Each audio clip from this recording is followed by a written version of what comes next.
produktong ito ay viral sa Facebook na nakita ko na napakahusay daw na magtanggal ng pekas. Naalala ko mister ko dahil siya po ay namamasada ng tricycle dati. Siya po ay nabilad sa sinag ng araw kaya nagkaroon po siya ng pekas. Kaya agad-agad naman po mga bossing ko, ako po ay umorder. Ayan, bubuksan po natin. Hindi ko maintindihan ang sulat dito dahil in-check po ang nakalagay mga bossing. Ayan, ano't ano man, nakita ko po, testing lang po mga bossing. At syempre, sa mister ko naman ito, testingin at hindi sa akin. Kaya, agad po ako ay susubok mga bossing. Kapag ito'y effective, saka na lang ako gagamit mga bossing. Ngayon po mga bossing, asya, ito na. Ipapahid na mga bossing ko sa mister ko. Kaso lamang mga bossing ko, ako'y atat. Kaya, pagmasdan nyo pong mabuti, medyo nadanggi ko ang kanyang mukha, ang kanyang mata mga bossing. At ganoon din ang kanyang nguso. Butit hindi na ines mga bossing. Hindi siya na ines dahil alam niya na naka-open ang camera. Charot! Ngayon po mga bossing, ayan na, tignan nyo po mga bossing ha. Papahiran ko ang mister ko. Yan, dahil ako'y excited at gusto ko talagang mawala, nirab ko ito ng mabilis. Ayun, nadali ka agad ang mata. Hindi siya na ines mga bossing kasi nakabukas ang camera. Ngayon po mga bossing, siya, pahid-pahid muna. Pati nguso, nadali rin. Ayan. Ngayon ako na may napawa mga bossing.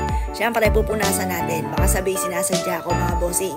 Yan. Pero totoo, haplos ng iyamot. Ngayon po mga bossing, ayan. O siya, papahiram mo na natin. At baka mamaya po yung mag-react at may iyamot na mga bossing. Ganon din sa kanyang nguso. Ayan. O siya mga bossing ko. Ngayon, haplos ng dahan-dahan ng pagmamahal. Ngayon po mga bossing, ayan, haplosan natin. Yan ang gusto niya, talandian po. Muna. Ayan po mga bossing. Kasi dati nung binata po ito, kabataan po niya, ay mahilig tong gumamit ng samot-samot na mga astringent mga bossing. Kaya na nabilad po siya sa sinag ng araw, ayun, nasunog mga bossing. Pero dati tisoy na tisoy po yan mga bossing ko. At talaga naman flawless na flawless ang kanyang kutis. Ako po nga mga bossing kay masaklap pa yun sa akin ay nadalihan ako ng tagihawat. Ewan ko kung lahi po namin kasi ang ate ko ay matagihawat mga bossing. Pagkatapos yung kapatid ko lalaki naman, kasi 5 po kami mga bossing, ay medyo hindi rin ganun kakinis. Tapos ako na sumunod mga bossing, hindi rin ako ganun kakinis. Tapos yung kapatid ko isa, wala naman siya tagihawat pero masasabi ko hindi siya flawless. At yung puso namin yun ang flawless naman mga bossing. Yung pinaka-pinali na ang naging flawless. Ngayon po mga bossing, siya. Ang mister ko naman nadali to dahil ang kanyang kutis kung mapasin nyo, dry na dry.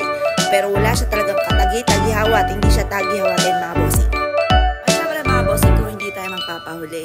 Ito pa mga bossing, kung mapapansin nyo at kitang-kita naman sa video, na ako ay nadali mga bossing ko ng maraming tagihawat talaga ng kabataan ko mga bossing. Yan po mga bossing ko, dahil wala akong pambili, ay talaga namang nag-uka-uka na siya, nagtagal po mga bossing. Ito lang nagdalaga ako mga bossing ko, ako po ay sumubok nitong produktong ito.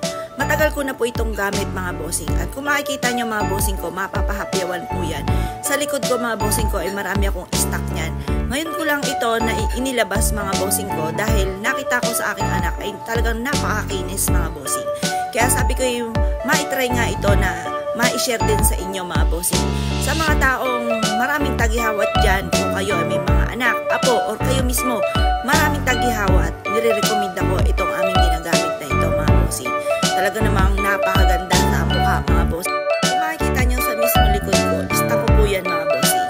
Ayan po, yan po ay almost a years na namin ginagamit.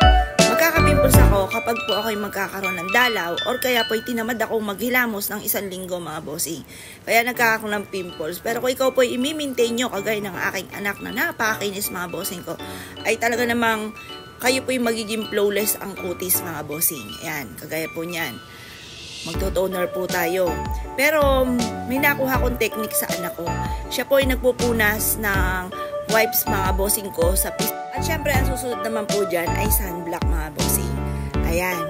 Ngayon, wala akong time na kasi ako'y magdidilig pa ng halaman mga bossing. Kaya ako po'y magsa-sunblock na. Pero yung iba at ang aking anak din ay nagyayelo. Pwede ka maglagay ng yelo para mamula-mula ang kutis at nakakatanggal din po ito ng wrinkles. Dahil meron akong kakilala na talagang alam ko na napakarami niyang pekas at siya po mga bossing ko ay 70 years old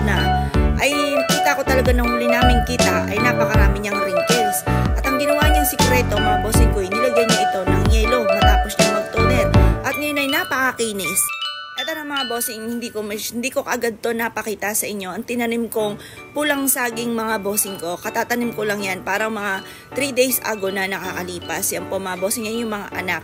Tapos ito nga po yung ating pandan, at yun din yung sahod yaman. Tapos yung gabi natin na variegated. Mahal po yan mga bossing, pero sa akin mura lang po yan mga bossing. At yan po ang ating golden money tree mga bossing. Hindi ako nagtatanim mga bossing ko sa loob ng aming bakuran ng basta-basta halaman lamang. Lahat po yan ay may meaning at syempre pampaswerte. Ito naman po mga bossing ko, ang variegated na money tree po namin mga bossing. Ito po mga bossing ko ay isa sa mga pinakamaganda na dapat ay meron po tayo. At ito naman po mga bossing ko ay tinatawag na Chinese plant mga bossing ko na nagdudulot ng swerte. Pero syempre pinabongga po natin yan at meron niya mga lucky coin at may ampaw din sa loob mga bossing ko at may 20 pesos sa loob mga bossing. Ngayon po mga bossing, tunay namang na napakaswerte po niyan at ganoon din po itong money tree ito na variegated. At ang napakaingay naming ibon mga bossing, ayan. Yan po mga bossing ko, yung ibon ay for prosperity. Tapos syempre ang ating mga goldfish, yan. Tapos meron din tayong koi fish dyan, pinagsama na natin mga bossing. At syempre, ito po mga bossing ko ang ating arwana na nagbibigay ng swerte. Meron tayong arwana gold, meron tayong mix ang red and silver na arwana, at meron din tayong silver na arwana mga bossing. Ang arwana mga bossing ko ay swerte sa negosyo. Yan po ay isa sa mga subok na, talagang marami na nagpatotoo. Yung araw na ito ay general cleaning mga bossing.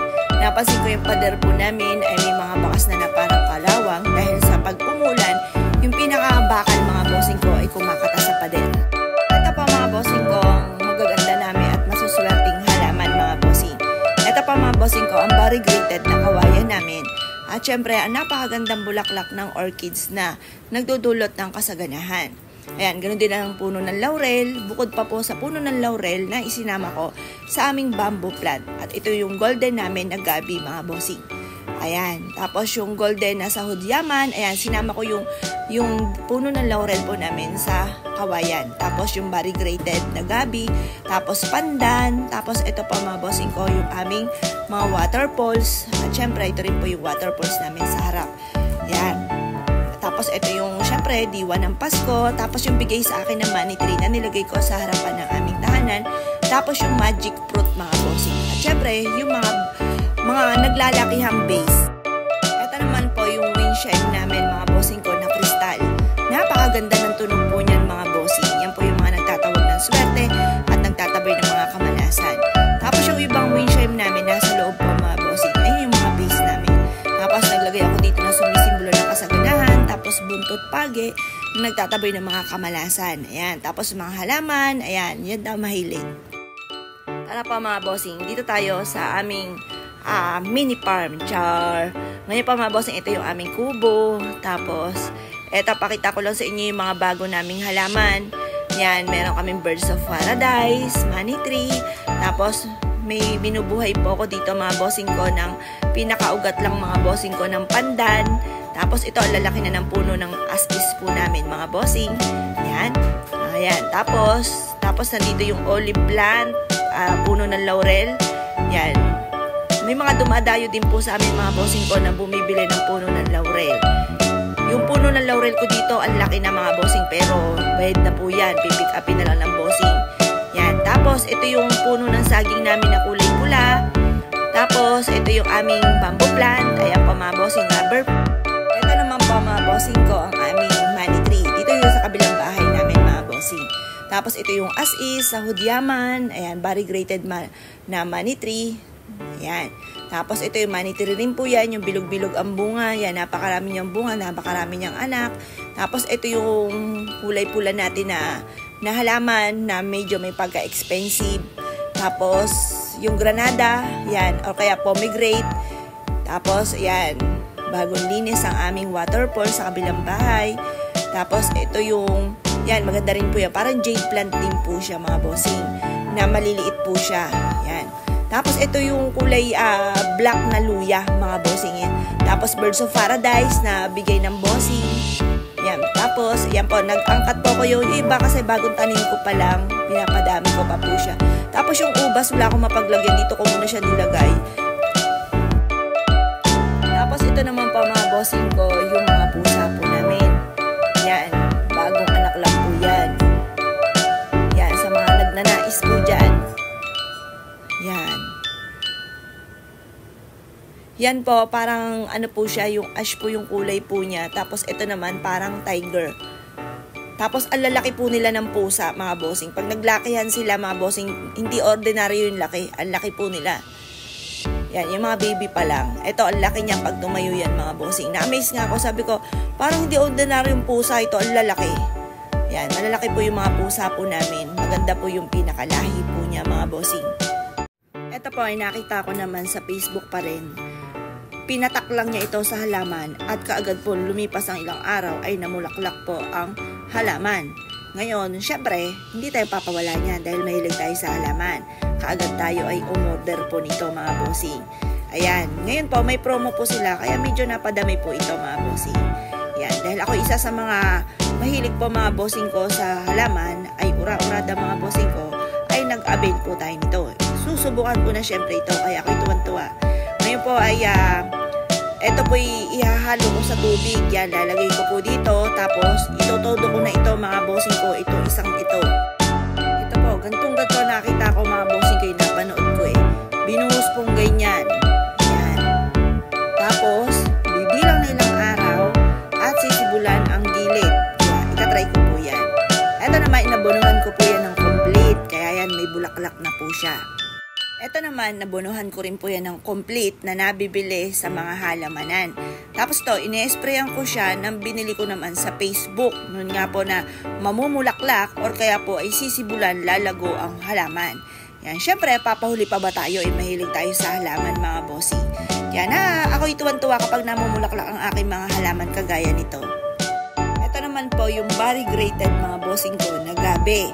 Yan, napaka-expensive nito. Lalo na kung napakalaki nito, mga bossing. Diba ito ngayon na balita, mga bossing ko, na expensive plant, mga bossing ko, ni Jinky Pacquiao, mga bossing. Yan, syempre, masuswerteng halaman po yan. Tapos, ito naman, yung aking bamboo plant, in-sprayan din po natin siya, mga bossing ko, na may laurel.